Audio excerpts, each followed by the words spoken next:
IAS को छोड़ा क्यों? एक दिन आएगा जब मैं छोड़ करके आगे बढ़ूंगा। अभिषेक सिंह ने आईएएस को विवाद की वजह से छोड़ा। मीडिया की विचारधारा नहीं होनी चाहिए। आप धर्म और जाति को लेकर भी काफी खुलकर बोल रहे हैं। अपने बॉर्डर्स पे इतने ढेर सारे लोगों को रख रखा है, वहाँ पे कितने लोग शहीद हो जा रहे हैं। आपसे लोग जो ये सुन रहे होंगे वो ये भी सोचेंगे कि ये हमारे धर्म का अपमान कर रहे हैं। जो तो शुरू से ये कहता है, पहली चीज तो हिंदू धर्म अपने आप को कभी हिंदू कहा ही नहीं। कभी भी फेलियर होना तो उसका इम्पैक्ट ज्यादा देर तक दिमाग पर नहीं होता। नमस्कार, स्वागत है आपका न्यूज 24 के डिजिटल प्लेटफॉर्म में। और आज हमारे साथ बेहद खास शख्सियत मौजूद है, अभिषेक सिंह। इनका परिचय मैं कुछ ऐसा कराना चाहूंगी।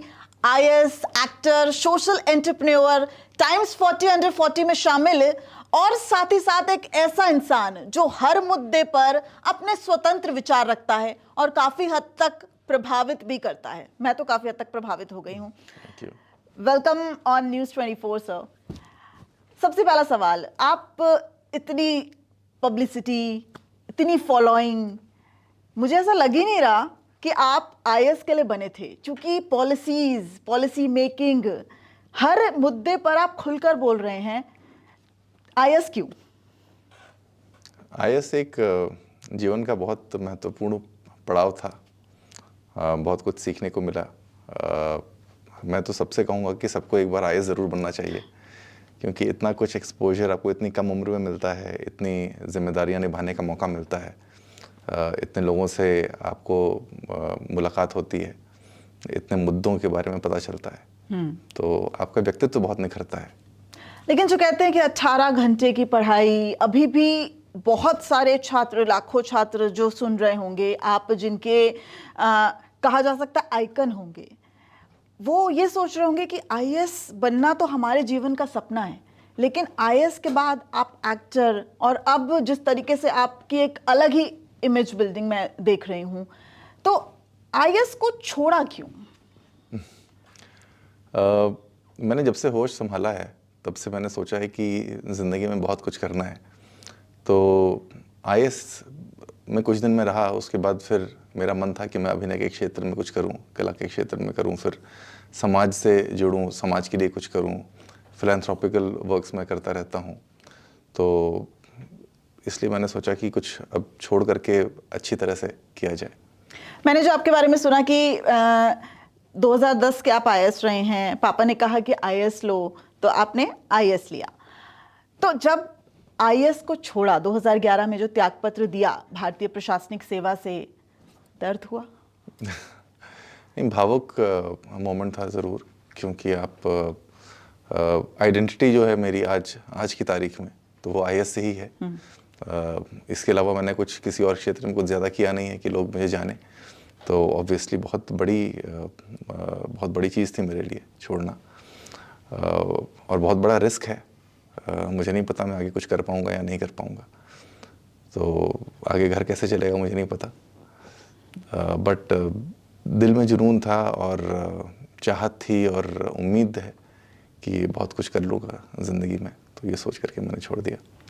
इस फैसले में आपका साथ किस किसने दिया? क्योंकि बता दें, अभिषेक सिंह की पत्नी भी आईएएस हैं, और जाहिर तौर पर जब हम इतना बड़ा फैसला लेते हैं तो उसमें परिवार का भी सहयोग होता है, साथ होता है, और हमने देखा है किस तरीके से मैम हर फैसले में आपके साथ खड़ी नजर आई हैं। जी, तो वो चूँकि मेरे साथ तैयारियों के दिनों से हैं, पढ़ाई के दिनों से मेरे साथ में हैं, तो उनको पता है, उनको शुरू से पता था मेरा टेम्परामेंट, और उनको पता था कि एक दिन आएगा जब मैं छोड़ करके आगे बढ़ूंगा। तो डरती होंगी फिर तो तो ये अच्छा है कि उनको शुरू से पता था। अगर मैं किसी और से शादी करता और उसको मैं बोलता कि भाई मैं एक दिन छोड़ दूंगा, तो वो डर जाता। रियली? तो तैयारी करने के पहले से ही तय था कि एक दिन आएगा जब ये छोड़ करके आगे बढ़ेंगे, और भी बहुत कुछ करना है ज़िंदगी में। तो वो तो शुरू से सपोर्टिव थी कि चलो अच्छा है, ज़िंदगी में कुछ बड़ा करो। मम्मी मेरी बहुत सीधी हैं, बहुत सिंपल महिला हैं, तो वो तो कहती हैं चलो तुम खुश रहो जो भी कर रहे हो। मेरी सिस्टर मुझे बहुत सपोर्ट करती है, उसको भी पता है कि मैंने शुरू से ही सोचा हुआ था कि बहुत कुछ करना है। पापा को थोड़ा सा लगता है, वो थोड़े कंजर्वेटिव हैं, तो उनको लगता है कि भाई ये नौकरी बहुत मुश्किल से मिलती है, और इतना सम्मान मिलता है, इतनी प्रतिष्ठा मिलती है आपको। यानी शायद हमारे जो दर्शक ये सोच रहे हैं कि अभिषेक सिंह ने आईएएस विवाद की वजह से छोड़ा, वजह वो नहीं रही, वजह ये रही कि आप शुरू से ही चाहते थे कुछ और करना। हाँ, ऐसा कोई विवाद नहीं था, वो तो वक्त ऐसा था कि मीडिया ने उसको इस तरीके से पेश किया, बट ऐसा कभी नहीं था, किसी भी बात की वजह से नहीं छोड़ा मैंने। आप मीडिया की बात करते हैं, सोशल मीडिया में आपकी फैन फॉलोइंग इतनी जबरदस्त है, लोग आपको खूब पसंद करते हैं, कैसे देखते हैं? बहुत अपने आप को सौभाग्यशाली मानता हूँ कि इतना प्यार मिल रहा है। बहुत कम लोग ऐसे खुशनसीब होते हैं जिनको इतना प्यार मिलता है, इतनी एक्सेप्टेंस मिलती है। और अभी पिछले कुछ दिनों मैंने जौनपुर में काफ़ी कार्यक्रम किए, वहाँ पे बहुत ज़्यादा प्यार मिला, जबकि जौनपुर में बहुत कम जा पाता था। हालांकि साल में हम लोग एक बार जाते थे, बट गांव जाते थे और बहुत ज़्यादा इंटरेक्शन होता नहीं था हम लोगों का लोगों से। और सर्विस में आने के बाद तो बहुत ही कम इंटरेक्शन रहा। तो अभी सर्विस छोड़ने से पहले मैंने थोड़ा जाना शुरू किया और अच्छा खासा बहुत ज़्यादा एक्सेप्टेंस मिली, बहुत प्यार मिला लोगों को। लेकिन आपको लगता है कि सोशल मीडिया पर थोड़ा कंट्रोल होना ज़रूरी है? क्योंकि कई बार ऑब्वियसली एक पॉजिटिव प्लेटफॉर्म है, बहुत लोगों की ज़िंदगी संवारता है, लेकिन कई बार नकारात्मक चीज़ें भी आती हैं। मुझे लगता है वो कंट्रोल सेल्फ कंट्रोल हो तो बेटर है। और गवर्नमेंट ये ज़रूर रेस्ट्रिक्शंस लगा सकती है कि कोई एक्सट्रीम टाइप की लैंग्वेज इस्तेमाल कर रहा है, एक्सट्रीम कंटेंट डाल रहा है जो कि लोगों में एक्सट्रीम इमोशंस भड़का दे।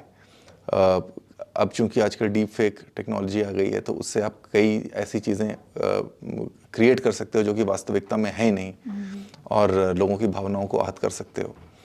तो वो ज़रूर होना चाहिए, और वो मुझे लगता है प्लेटफॉर्म्स को खुद ही कंट्रोल करना चाहिए कि इस तरीके के पोस्ट ना डालें, लोगों की भावनाओं को के साथ छेड़छाड़ ना करें। क्योंकि आप देखो सोशल मीडिया का पेनिट्रेशन गांव में भी है, बट गांव के लोगों को इतना एक्सपोजर नहीं है, तो उनको नहीं पता कि ऐसा भी हो सकता है कि ये पोस्ट नकली भी हो सकती है, ऐसा भी हो सकता है कि ये किसी एजेंडा के तहत हो सकती है। वो ये सोच ही नहीं सकते। तो वो तो उनको तो जो दिखेगा उनको लगेगा कि ये तो एकदम ऑथेंटिक सोर्स है, ये जो भी बोला जा रहा है, जो भी कहा जा रहा है वो एकदम सच है। अभी पीछे एक मीम चल रहा था, वो एक्चुअली मीम था बट कई लोगों ने उसको सच मान लिया कि इसमें रोनाल्डो अपने बोल रहा था कि मैं अपने बेटे का खर्चा नहीं उठा पाता, बहुत ज़्यादा महंगा है, उसका हेयर कट इतना महंगा है, उसका ऐसा है। तो कई लोग उसको शेयर करने लगे, उन्होंने बोला देखो ये अपने ऊपर पैसा नहीं खर्च करता, अपने बेटे के ऊपर खर्च करता है। मैंने कहा कैसी बात करते हो आप? तो वो लोग उस मीम को सच मान रहे थे। बिल्कुल। तो जो जिनका एक्सपोजर कम है उनको डिफरेंशिएट करने में बहुत मुश्किल हो जाती है। तो अब आपने तो एक सेकंड में उनकी भावनाएं भड़का दी। अगर आप भड़काना चाहते हो तो जिस भी दिशा में मोड़ना चाहते हो ऐसा कर सकते हो। मीडिया में विचारधारा की लड़ाई भी बहुत ज्यादा चलती है, गोदी मीडिया बोला जाता है, ये आपके इस पर क्या विचार है? मुझे ऐसा लगता है जो लोग नहीं पसंद करते किसी एक पर्टिकुलर तरीके का की विचारधारा, वो देखते हैं कि कुछ सर्टन सेक्शन ऑफ मीडिया एक विचारधारा लेकर के चल रही है, तो अब वो उसको अपने तरह तरह से के नाम से बुलाते हैं। मैं पर्सनली ऐसा मानता हूँ कि मीडिया की विचारधारा नहीं होनी चाहिए। मीडिया का काम है न्यूट्रली एक न्यूज़ को रख दे सामने। हम लोग भी जब एकेडमी में थे तो हम लोग को पढ़ाया जाता था कि भाई येलो जर्नलिज्म। तो येलो जर्नलिज्म क्या है कि एक ट्रक जा रहा था और उसने एक टक्कर मारी और एक युवक की डेथ हो गई। तो ये नॉर्मल तरीका है न्यूज़ देने का। अब आप उसको बोलोगे कि एक मुस्लिम ड्राइवर ट्रक चला रहा था और वो इतनी तेज़ी से जा रहा था, उसने टक्कर मारी और एक गरीब दलित हिंदू की मौके पे ही मृत्यु हो गई और उसका परिवार बिलख बिलख कर रो पड़ा। अब ये जो न्यूज़ है ये अपने आप में इतना इमोशन जगाएगी, जो कि एक अनफॉर्चुनेट इंसिडेंट हो सकता है, अपने आप ही हुआ हो, बट आपने जिस तरीके से पोर्ट्रे किया वो कैसी भावना भड़का रहा है। तो आप एक सर्टेन तरीके की विचारधारा रखना चाह रहे हो। आप धर्म और जाति को लेकर भी काफी खुलकर बोल रहे हैं। एक देश एक धर्म को लेकर आपके विचार बेहद अलग मुझे नजर आए। आपको लगता है कि हमारे जैसे देश में ये मुमकिन है?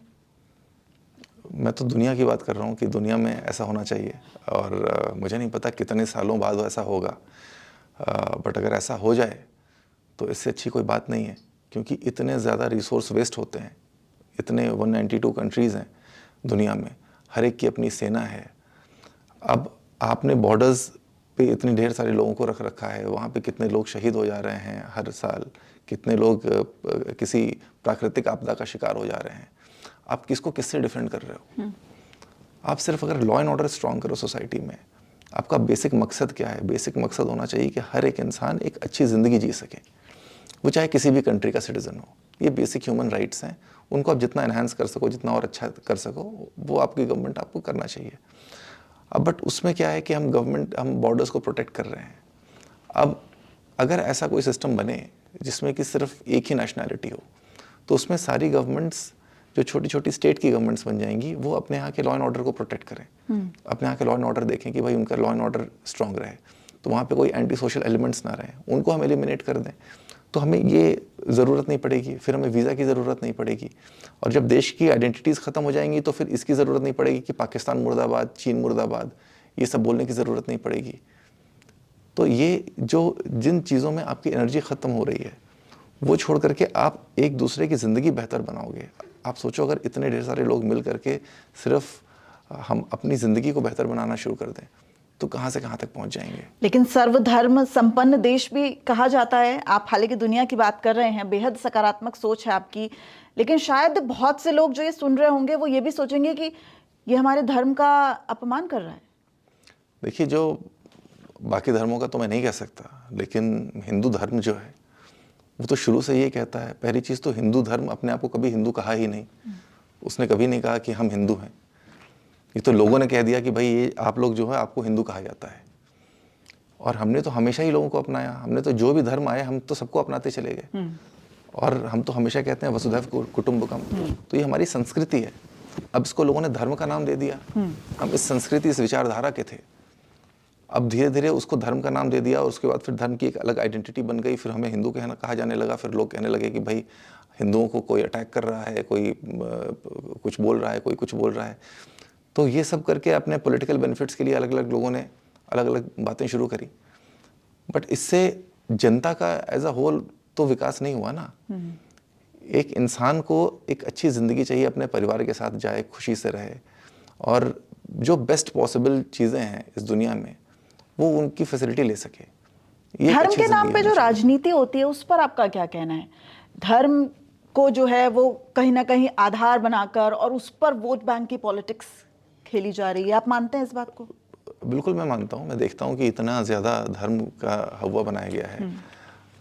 आप अगर हमारे शास्त्रों में भी पढ़ो, हमारी संस्कृति भी देखो, वो कर्म प्रधान है, वो धर्म प्रधान है ही नहीं। हम पता नहीं क्यों धर्म प्रधान की बात करने लगते हैं। इंसान की जो आइडेंटिटी है वो कर्म से होती है, वो धर्म से है ही नहीं आइडेंटिटी। आप किसी भी इंसान को देख लो, आप अगर उसने कर्म नहीं किया तो आप उसको जानोगे नहीं। आज अगर मैं कुछ नहीं किया होता तो मैं यहाँ नहीं बैठा होता। आप अगर आपने जर्नलिज्म की पढ़ाई नहीं की होती तो आप यहाँ नहीं बैठे होते। तो आपके धर्म से मतलब ही नहीं है, आपकी आइडेंटिटी आपके कर्म से है। हम सभी की आइडेंटिटी हमारे कर्म से है। बट उस कर्म की आइडेंटिटी को हटा करके धर्म की आइडेंटिटी को और ज़्यादा बड़ा बनाना, ये कौन कर रहा है? ये सभी पॉलिटिकल पार्टीज कर रही हैं, हर एक पॉलिटिकल पार्टी। तो अभिषेक सिंह, आप कह रहे हैं कि जो धर्म पर राजनीति है वो सभी राजनीतिक पार्टियां कर रही हैं। अभिषेक सिंह नेता बनना नहीं चाहते? चाहते की बात नहीं है। मैं समाज के लिए करना चाहता हूँ बहुत कुछ। अब उसके लिए आपको नेता बन के करना पड़ेगा, तो किसी दिन नेता बनेंगे। अगर बिना नेता बने किया जा सकता है तो बिना नेता बने करेंगे। मैंने सोचा है कि जो भी मैंने जीवन में सीखा है, जितना भी कुछ मैंने अचीव किया है, उस सोच से, उस समझ से, वो थोड़ी बहुत अथॉरिटी से, थोड़ा बहुत अधिकार से, जो पावर मेरे पास है लोगों के प्यार की, उससे अगर मैं लोगों की ज़िंदगी बेहतर कर सकूं, उनकी सोच बदल सकूं। क्योंकि मैं ऐसे समाज से आता हूं, ऐसे परिवार से आता हूं। मेरे पिताजी बहुत गरीब परिवेश में पले बढ़े। 10वीं क्लास तक उनके पास चप्पल नहीं था पहनने के लिए। फिर बहुत मेहनत से उन्होंने पढ़ाई करी, स्टेट पुलिस सर्विस में सेलेक्ट हुए, फिर प्रमोट होकर के IPS बने। अपने दम पर उन्होंने बहुत कुछ किया। लेकिन जिस परिवार से मैं आता हूँ ना, वो मानसिकता उनकी बहुत छोटी थी। जब मैं उनसे बात करता हूँ, आज भी है, अगर मैं गांव में जाता हूँ तो बहुत छोटी मानसिकता के लोग हैं, क्योंकि उन्होंने ज़िंदगी देखी नहीं, एक्सपोजर नहीं देखा। हमारे परिवार में हमारी बहनें हैं, हमारा बहुत बड़ी जॉइंट फैमिली है, तो उन लोगों ने इंटरकास्ट लड़कों को पसंद किया, तो हमारे घर में कोहराम मच गया कि ऐसा कैसे हो जाएगा। अच्छा। कि अपनी जाति से नीचे जाति के में कैसे शादी हो जाएगी, जबकि इतने पढ़े लिखे हैं। जबकि इतने पढ़े लिखे हैं। बट हमारे घर में कोहराम मच गया। मुझे बहुत अजीब लगा। तो सोचिए कि जहाँ पढ़ाई लिखाई नहीं है, हाँ। वहाँ क्या हाल होता होगा। तो वहाँ क्या है। और मेरी बहनों की शादी में आप सोचो, मेरे मम्मी पापा नहीं गए, मेरे चाचा चाची नहीं गए, उनके माँ बाप नहीं गए, कैसे बदलेंगे समाज? तो कैसे बदलेंगे आप। और जबकि ऐसा भी नहीं है कि वो लड़का कोई सरकारी नौकरी में, तो मल्टीनेशनल कंपनीज में लोग काम कर रहे हैं, लोग अपना आपस में बिजनेस कर रहे हैं, सरकार से कोई लेना देना नहीं, पॉलिटिक्स से कोई लेना देना नहीं, बट तो भी दिमाग में बैठी हुई है वो चीज़। आजकल पीडीए की चर्चा बहुत हो रही है, जिस तरीके से कहा जा रहा है पिछड़ा, दलित, अल्पसंख्यक, और उन्हीं को मोहरा बनाया जा रहा है। हालांकि जिन्होंने ये नाम जपा या कहा जाए कि इसके स्वर को आगे किया, उनको फायदा भी हुआ चुनावों में। तो आपको क्या लगता है कि इन लोगों को भी क्या धार बना के आगे किया जा सकता है? देखिए, ये एक आइडेंटिटी दी जा रही है वोट बैंक के लिए। हर एक पार्टी करती है, हर एक पार्टी कर रही है, आप किसी एक पार्टी को नहीं कह सकते। मुझे लगता है कि हमें ये इसकी बजाय लोगों की ज़िंदगी में हम क्या बदलाव ला सकते हैं, उसके ऊपर फोकस करना चाहिए, रादर देन कि हम उनकी आइडेंटिटीज़ को, कास्ट आइडेंटिटीज़ को कितना सुदृढ़ बनाएं।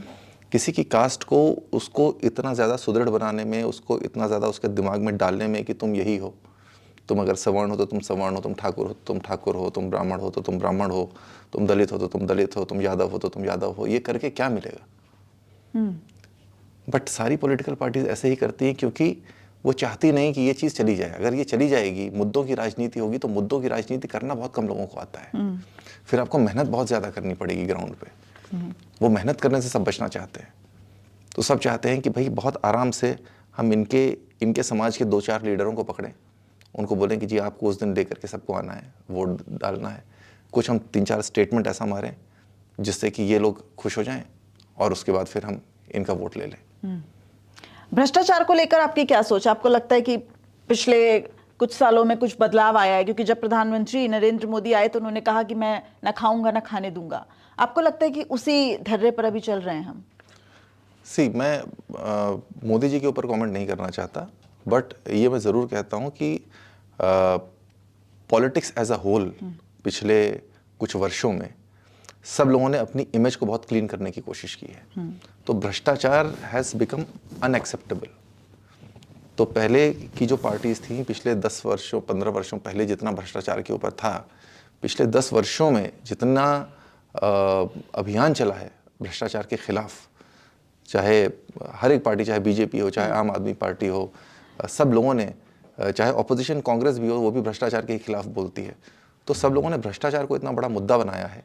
तो उस वजह से, और आप देखेंगे कि कोई भी, किसी भी ऐसी पार्टी में कोई भी अगर लीडर ज़रा सा भी उसके ऊपर हल्का सा भी आक्षेप लगता है तो इमीडिएटली उसको हटा दिया जाता है। तो ये बहुत अच्छी बात है, ये बहुत पॉजिटिव ट्रेंड है और ये और ज़्यादा होना चाहिए। बट इससे ज़्यादा भ्रष्टाचार की जो प्रॉब्लम है ना, वो ग्राउंड लेवल पे है, नीचे के लेवल पे है, और उससे जो आम आदमी प्रभावित होता है उसको कैसे ख़त्म करेंगे, वो बहुत बड़ा इशू है। और वो देखिए, आपकी फैन फॉलोइंग इसलिए भी है क्योंकि मैंने आपका इंट्रो दिया स्वतंत्र विचार, तो मैं ये भी जानना चाहूंगी, और मुझे लगता है देश के करोड़ों लोग भी जानना चाहेंगे कि अभिषेक सिंह को लगता है कि आज के समय में कौन सी पार्टी अच्छा काम कर रही है? सभी पार्टीज अच्छा काम कर रही हैं, सभी पार्टीज कोशिश कर रही हैं बदलाव की तरफ जाने की। बट कभी कभी मुझे लगता है कि जो पॉपुलिस्ट मेजर्स हैं वो सभी पार्टीज अपनाने की कोशिश करती हैं, चाहे बीजेपी हो, चाहे कांग्रेस हो, जो भी पार्टी सत्ता में है और जिसको पास पावर है, जिसको लगता है कि वो अपना सकती है, वो अपनाने की कोशिश करती है populist measures short term gain के लिए। वो ठीक नहीं है। हम लोग हमेशा, आप बचपन में हम लोग के घर में ऐसे अंकल आते रहे होंगे, आपके यहाँ भी आते होंगे, जो आते थे और बोलते थे कि बेटा चलो तुम्हें घुमा के ले आते हैं, चलो चॉकलेट खिलाते हैं, चलो मूवी दिखा लाते हैं।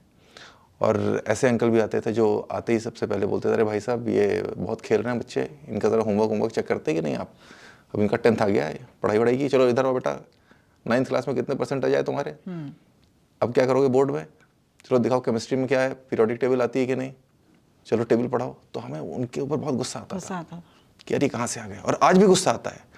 आज भी अगर आपकी मेमोरी होगी तो आप कभी ऐसे अंकल को नहीं याद करोगे जो आकर के आपसे पीरियोडिक टेबल और टेबल पूछते थे।